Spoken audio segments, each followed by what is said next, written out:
Hola, ¿cómo están? Bienvenidos de vuelta.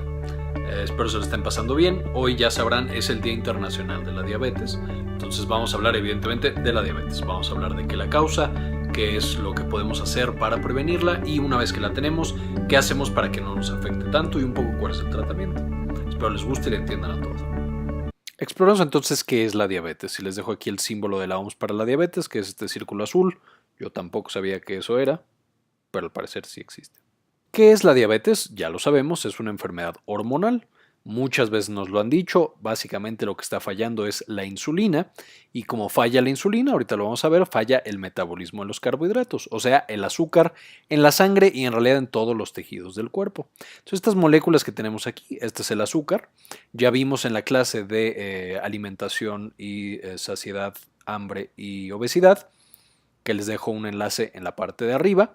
Ahí mencionamos que el azúcar pues es esencial para todas nuestras células y todos nuestros procesos funcionales, entonces siempre lo necesitamos. El problema es que la insulina, ahorita lo mencionamos más a detalle, pero es un regulador muy importante. Cuando falla, esta azúcar o esta glucosa que tenemos en el cuerpo aumenta de manera muy importante y sin ningún control. ¿Qué tan grande es el problema? Bueno, ya que le toca un día internacional y la OMS lo reconoce, es porque más o menos 422 millones de personas la padecen. Es ya prácticamente una de las principales causas de muerte en el mundo. Por ejemplo, en el 2012 causó 1.5 millones de muertes directas y la hiperglucemia causó otras 2.2 millones de manera indirecta. ¿Qué son estas indirectas? Desde infartos al corazón, infartos al cerebro y algunas otras patologías.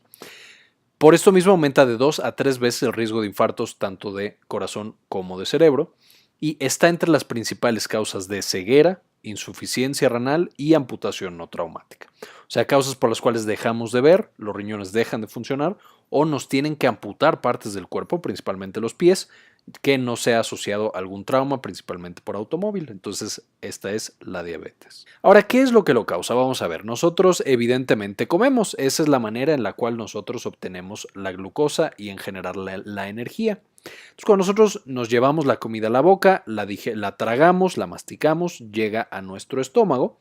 El estómago se sigue digiriendo y una vez que llega al intestino lo empezamos a absorber. ¿Qué significa que lo absorbimos? Significa que deshicimos eso que nos comimos, por ejemplo, el plátano o el tomate o la carne que nos llevamos a la boca. Llega al intestino ya hecho pedazos muy pequeños y esos pedazos muy pequeños pasan a la sangre. Pasan muchas cosas, carbohidratos, lípidos, etcétera, pero nos vamos a enfocar en la glucosa, en los carbohidratos que contenía la comida.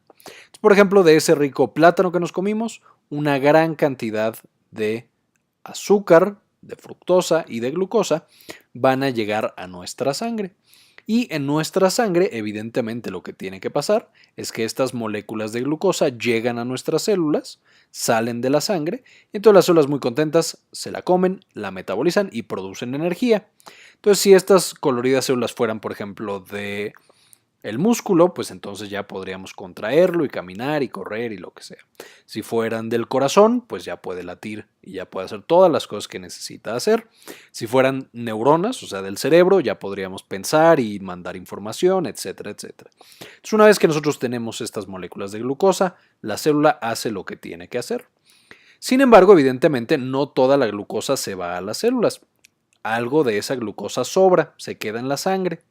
Y entonces hay un órgano muy especial que es el páncreas, que recibe la señal de esta glucosa que sobró en la sangre y dice, mira, no sobró, vamos a guardarla para la próxima vez. ¿Qué tal que la próxima vez no encontramos este rico plátano que nos comimos?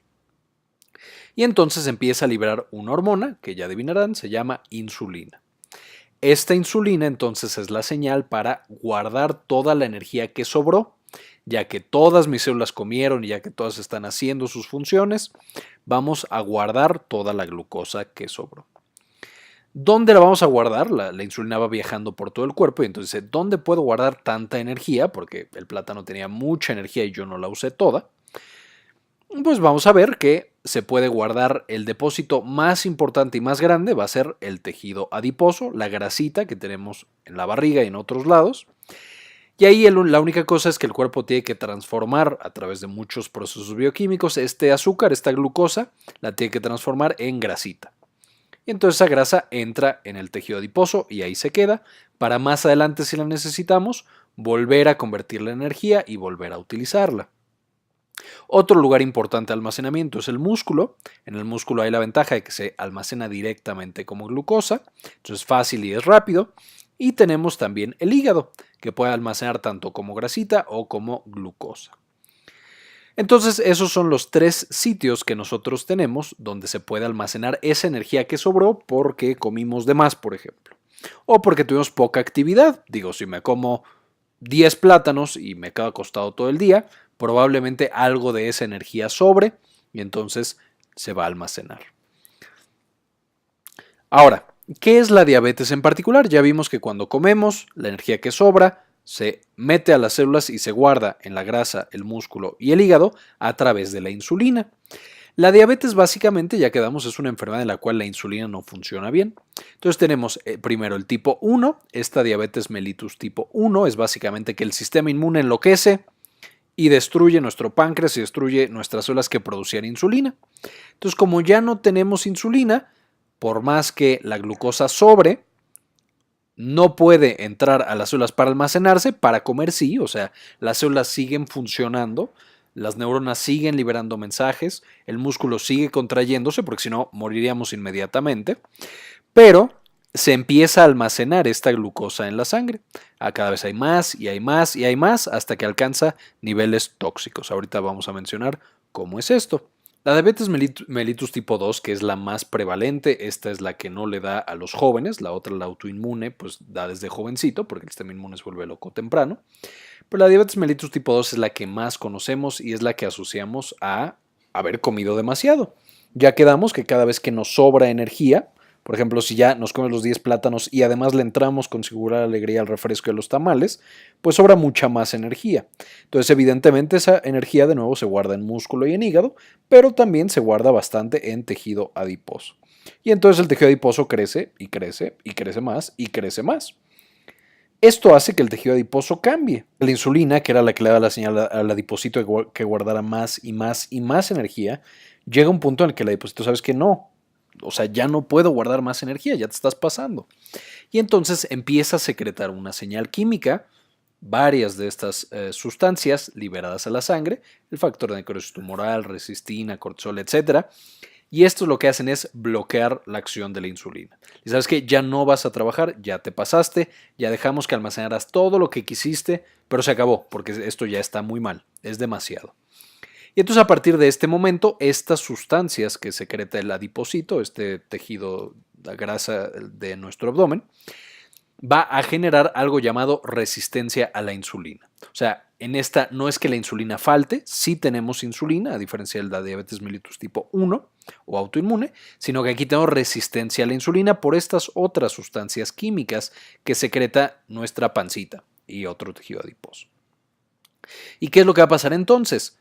De nuevo, comemos, esta comida se convierte en glucosa y pasa a la sangre. Ya que está en la sangre, se va hacia nuestros tejidos y nuestros tejidos comen todo lo que quieren y trabajan perfectamente bien.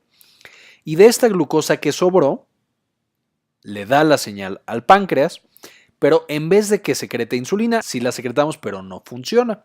No se guarda en tejido adiposo, músculo y en hígado, sino que se queda en la sangre. Esto hace que se pueda quedar en la sangre mucho tiempo después de que nosotros comimos, porque pues ya no la estamos usando para demasiado, porque estamos sentados en el sillón después de tomarnos nuestra Coca-Cola. Entonces no la estamos usando y se queda ahí almacenada. Y si además de que no la estamos usando porque estamos sentados en el sillón, vamos y nos comemos unas deliciosas papas, pues entonces todo eso también se convierte en glucosa y también pasa a la sangre. Y de nuevo, como esto no se elimina, la próxima vez que comamos, a lo mejor ya comemos algo relativamente sano, arroz, unas tortillas, fruta, incluso verduras, esa que también se convierte en glucosa, también llega a la sangre y también se acumula. Y entonces todo lo que comemos que se convierte en glucosa se empieza a acumular en la sangre. Y de nuevo, en la sangre no puede estar toda la glucosa porque puede alcanzar niveles tóxicos. Ahorita vamos a ver cómo. Pero básicamente es que esta glucosa se pega a las células, especialmente a las partes de proteínas, y hace que esas proteínas ya no funcionen. Entonces, todo lo que tenga proteínas en nuestro cuerpo va a dejar de funcionar si la glucosa está suficientemente alta en nuestra sangre. ¿Cuáles son las principales cosas que esta pequeña molécula de glucosa puede dañar cuando está en exceso? Primero, los vasos sanguíneos pequeñitos, los muy pequeñitos. Estos vasos sanguíneos pequeñitos son los que ya se encargan de llegar al tejido y darle todo lo que necesite, todos los nutrientes, todo el oxígeno, absolutamente todo. Estos vasos sanguíneos pequeñitos, cuando son dañados por la glucosa, básicamente causan que tejidos como el riñón ya no reciban sangre, ya no reciban oxígeno y entonces empiecen a morir. Aquí es importante notar, esta es una muerte que es muy silenciosa, no genera síntomas porque son vasos muy pequeñitos, entonces como se están muriendo partes muy pequeñas poco a poquito, no lo sentimos y no nos damos cuenta a menos que lo estemos buscando. Otra parte que se afecta mucho es el sistema inmunológico, que trabaja por completo y en todos lados con proteínas. Entonces, el sistema inmunológico ya sabemos que se encarga de tanto controlar infecciones como reparar los tejidos dañados. Entonces, cuando lo afectamos, vamos a tener una gran propensión a infecciones. Cualquier gripita o cualquier infección leve hace que sea más fuerte en nosotros y hace que se pueda complicar muy fácil, desde las neumonías que ya hemos mencionado hasta cualquier otra infección. Y va a ser importante también cuando lleguemos al pie diabético, que lo voy a mencionar al final. Va a afectar esta glucosa en exceso también a los nervios, entonces puede afectar desde los nervios de las manos y los pies, haciendo que ya no los sintamos o que sintamos así como que se nos acalambran o que los tenemos débiles, que no los podemos mover bien. Y otra cosa característica es que se va a afectar el nervio del ojo, entonces empezamos a ver menos.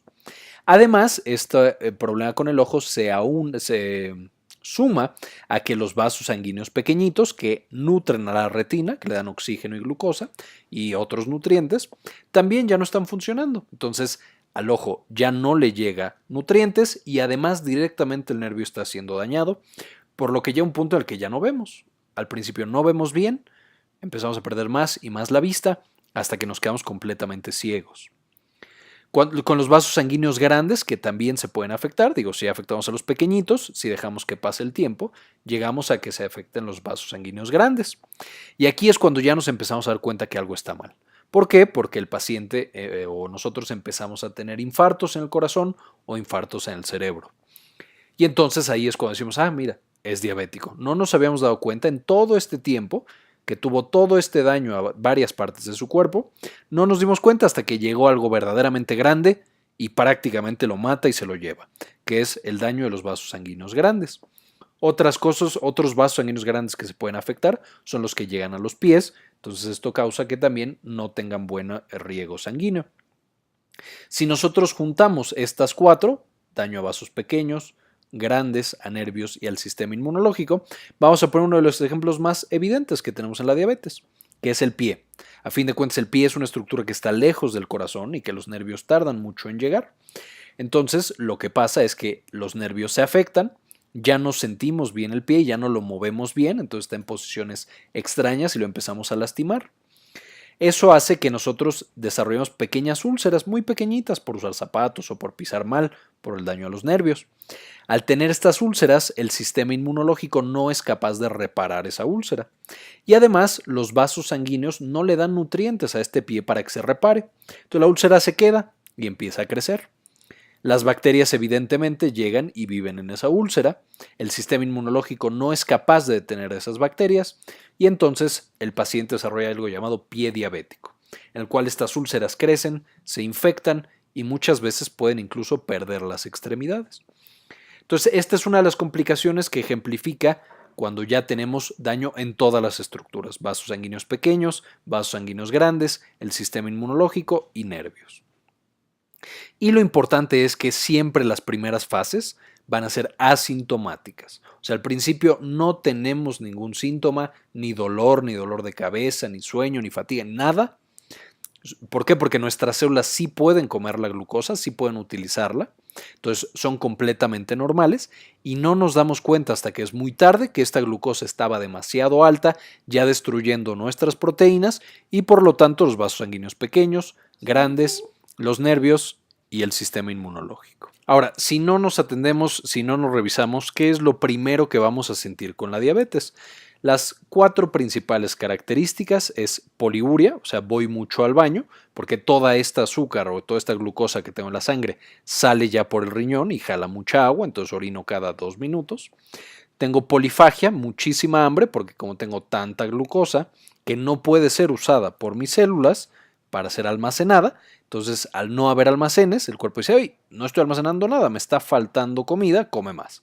Y entonces el paciente come más, trata de almacenar más, menos funciona su insulina y más se complica.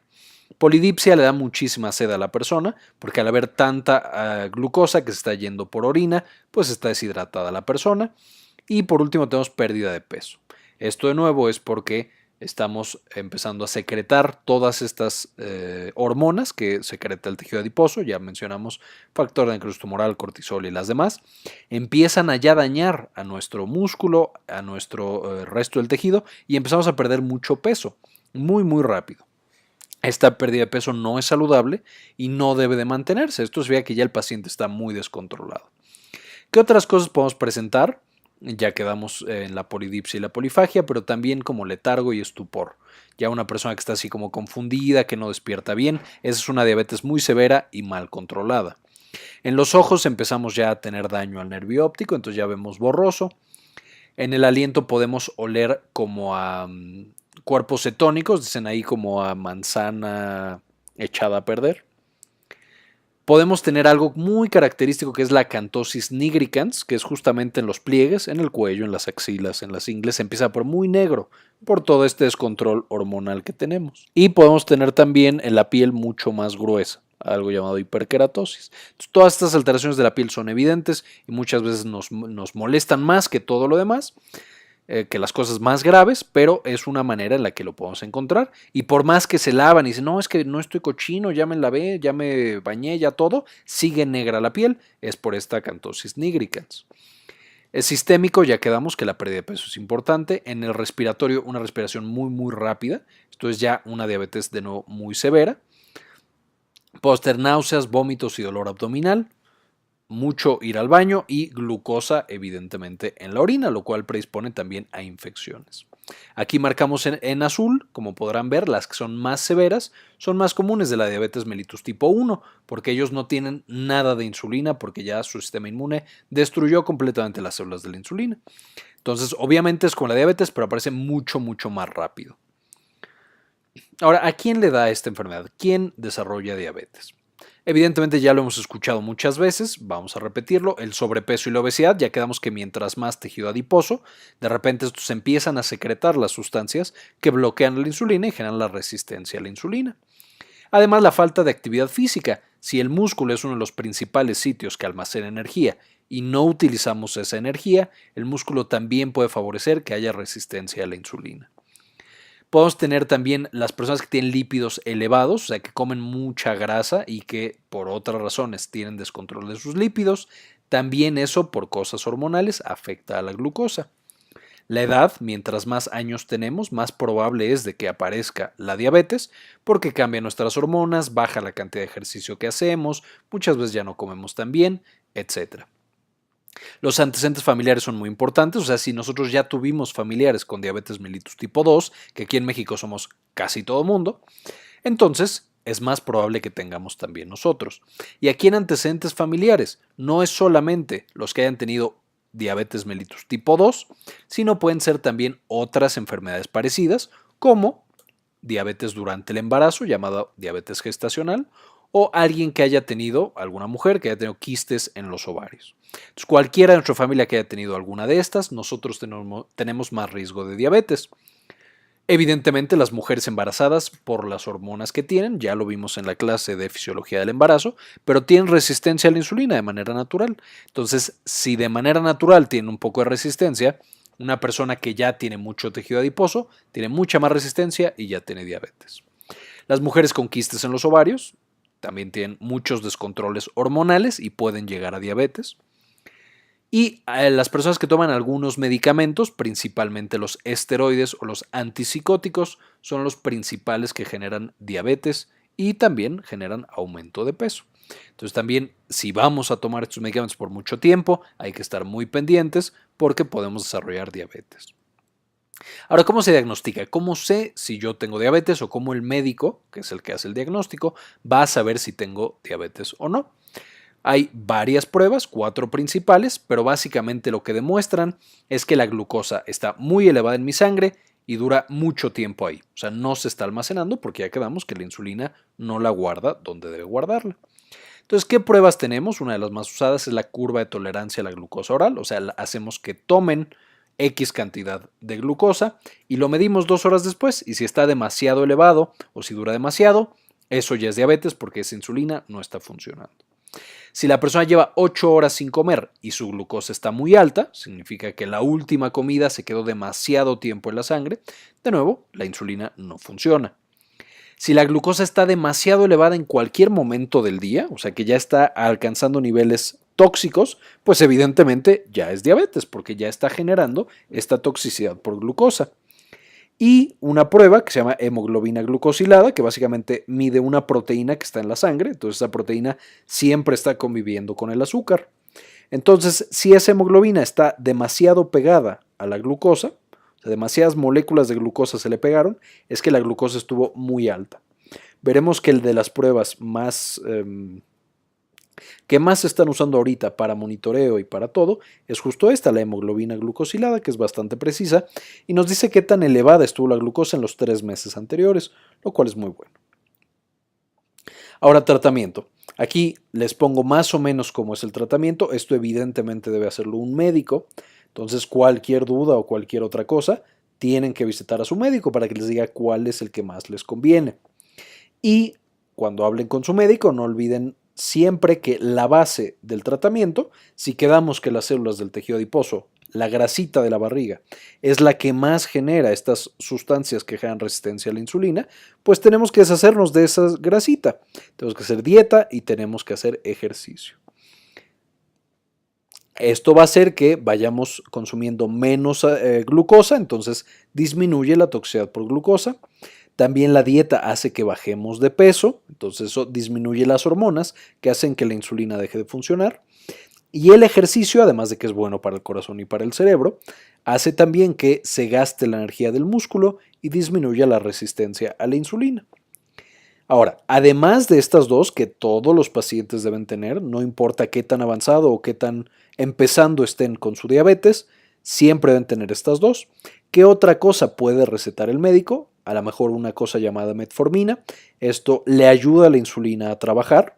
O la glibenclamida, que obliga al páncreas a secretar más insulina, con por supuesto el riesgo de que si mi insulina ya no sirve, ¿de qué me sirve secretar más? Pero bueno, ambas pueden ser usadas en pacientes diferentes. Tenemos otras hormonas, se pueden administrar unas que se llaman incretinas, que estas lo que hacen es que le ayudan a la insulina a funcionar mejor, igual que la metformina. Y si nada de esto funciona, directamente lo que hacemos es aplicar insulina. Como lo principal que está causando el daño a los nervios, a los vasos grandes y chiquitos y al sistema inmune es la glucosa tan alta, pues entonces cuando nosotros inyectamos, como vemos aquí de manera subcutánea, en el pellejito, la insulina, lo que hacemos es que obligamos a esa glucosa a bajar por más alta que esté. Y entonces, si hay mucha resistencia, pues inyectamos mucha insulina, si hay poquita, inyectamos poquita. De esta manera hacemos que la toxicidad por glucosa aparezca mucho después. ¿Cómo prevenimos? ¿Cómo hacemos para que no nos dé? Pues ya quedamos, uno de los pasos más importantes es mantener un peso saludable. El peso saludable, ¿cómo sabemos si estamos en un peso saludable o no? Si saben sacar el índice de masa corporal, es menos de 25, pero no me voy a meter mucho en eso.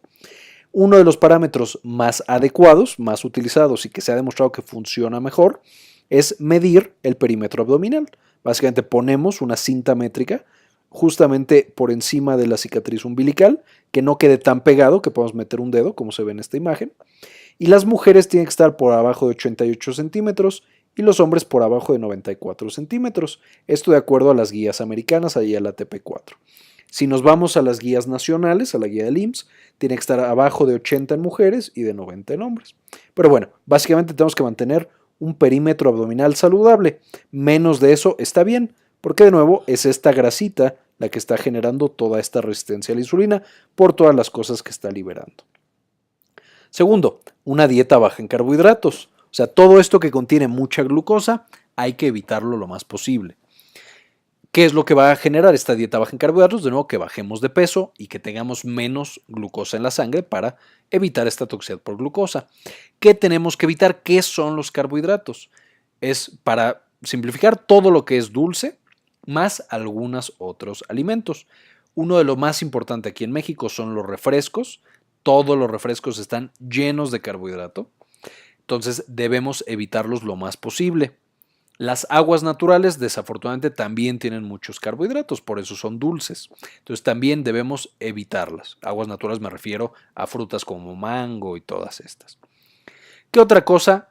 Todas las frutas tienen carbohidratos. No estoy diciendo que no hay que comer frutas, sí hay que comer frutas, pero no tanto, con moderación. La miel está llena de carbohidratos, hay que evitarla. El elote, el pan, la papa, todo eso tiene carbohidratos, hay que evitarlos lo más posible. El arroz también. Los pretzels, las papas y todo eso también evitarlo completamente. Si vamos a consumir alguno de ese tipo de alimentos, hay que consumir alimentos que sean más, ¿cómo decirlo?, digamos naturales y que se absorban más despacio. ¿Cuáles son los que más se recomendarían? Principalmente cosas como arroz integral, como pan integral también, aunque no en grandes cantidades, y algunas otras cosas. Si quieren, después hablamos cuáles son los mejores y los peores carbohidratos en otro video. Si les interesa, pónganlo en los comentarios y discutimos índice glucémico y todas esas cosas. Las tortillas tan populares aquí en México también son carbohidratos, hay que evitarlas. De nuevo, no hay que quitarlas completamente de la dieta, pero sí moderarla, consumirla menos de 2 veces por semana, por difícil y horrible que suene. Y también los postres, todo lo que sea dulce, todo lo que tiene azúcar, esos son puros carbohidratos. Los cafés de Starbucks o de alguna otra cafetería que le echan caramelo sobre crema, sobre azúcar, eso también hay que evitarlo. Y todos estos lo que hacen al nosotros evitarlo, ya quedamos que traerá consecuencias positivas. El ejercicio también es una piedra angular del tratamiento de la prevención de la diabetes. Básicamente, ¿qué significa hacer ejercicio? Más de 150 minutos por semana es lo que se ha demostrado que sirve más. ¿Y qué significa ejercicio? O sea, ¿hasta qué punto debo llegar? Debo hacer que mi corazón lata a más de 100 latidos por minuto, o sea, que ya esté acelerado. ¿Por qué? Porque ahí ya sé que mi corazón está trabajando y mis músculos también están trabajando bastante. Eso es el ejercicio.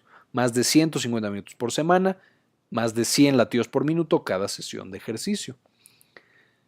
No todos llegan hasta aquí, este es el ideal y de hecho, o sea, esto no es el límite alto, puede haber sesiones mucho más extremas, pero este es un buen sitio para empezar. ¿Qué otras cosas tenemos que hacer? Si ya quedamos que la diabetes puede aumentar el riesgo de otras enfermedades, especialmente de infartos al cerebro y al corazón, al mismo tiempo que estamos tratando de evitar que nos dé diabetes, pues podemos disminuir el riesgo de nuestro corazón y nuestro cerebro. ¿Cómo? Me puedo medir los lípidos, específicamente el colesterol, tanto el bueno como el malo, medirme la presión arterial para que esté en el rango adecuado, ahorita vamos a ver cuál es. Tomarme la glucosa de vez en cuando, especialmente si tengo factores de riesgo y estoy gordito. Y no fumar, que esto va a ser la recomendación casi en todas las clases que hemos visto. No fumar es de lo más importante que podemos hacer para cuidar nuestra salud.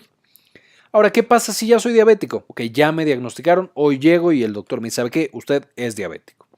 Como ya vimos, la glucosa se elevó años antes de que fuera detectada. O sea, ya llevamos muchos años de toxicidad por glucosa. Entonces, ¿cómo sé qué tanto daño me ha hecho esa glucosa alta? Lo que tengo que hacer en ese momento y a partir de ese momento, el resto de mi vida, necesito tomarme la hemoglobina glucosilada. Esto nos va a decir qué tanta glucosa se pegó a nuestra hemoglobina, que es una proteína que tenemos en la sangre. Y entonces, si la tuvimos muy elevada los 3 meses anteriores, va a salir más de 6.5. ¿Qué otra cosa tenemos que hacer? Acudir al oftalmólogo una vez al año, nos va a revisar el ojo y va a checar cómo está nuestro nervio del ojo para que sí estemos viendo bien. Tenemos que hacernos una prueba de orina, si ya el riñón está siendo afectado, si ya le está faltando oxígeno, a lo mejor otra cosa ya les está siendo dañado. Vamos a tener albúmina en la orina, muy poquita, pero ahí va a estar la albúmina, lo cual no es normal en un riñón sano. Vamos a necesitar una revisión de los pies por un médico cada 6 meses, que básicamente va a checar cómo está todo el pie, si sentimos el talón, la punta, los dedos, etcétera, si tenemos buena circulación sanguínea, etcétera. Y nos va a decir, ¿sabes qué? Si estás sano de tus pies, o sabes que no, tienes que empezar a usar zapatos diferentes, o tienes que bañarte o lavar los pies ya solo con agua tibia, etcétera. Tenemos que checar nuestra presión arterial. Si ya soy diabético, necesariamente tengo que mantenerla abajo de 130/80 y controlar el colesterol cuando está alto, especialmente el colesterol malo, que es el LDL. Muchas veces nos van a dar medicamentos llamados estatinas, pero bueno, eso ya es cosa del médico cuando nos esté revisando. Esta es la evaluación completa, o bueno, esta es la evaluación inicial y basal que hay que hacerse siempre que ya somos diabéticos. Todas estas pruebas, por lo menos una vez al año, y hay algunas que son más de una vez al año, por ejemplo la hemoglobina glucosilada, la presión arterial, etc. Y bueno, si quieren saber más, aquí les dejo de dónde saqué la información y les dejo algunos artículos para que lean más y se enteren más del tema por si les interesa. Bien, eso fue todo por la clase de hoy. Espero les haya gustado y la hayan entendido. No olviden suscribirse en el botón rojo de abajo. Cualquier pregunta o comentario déjenlo también en los comentarios. Y como siempre, ayúdenos a cambiar el mundo. Compartan la información.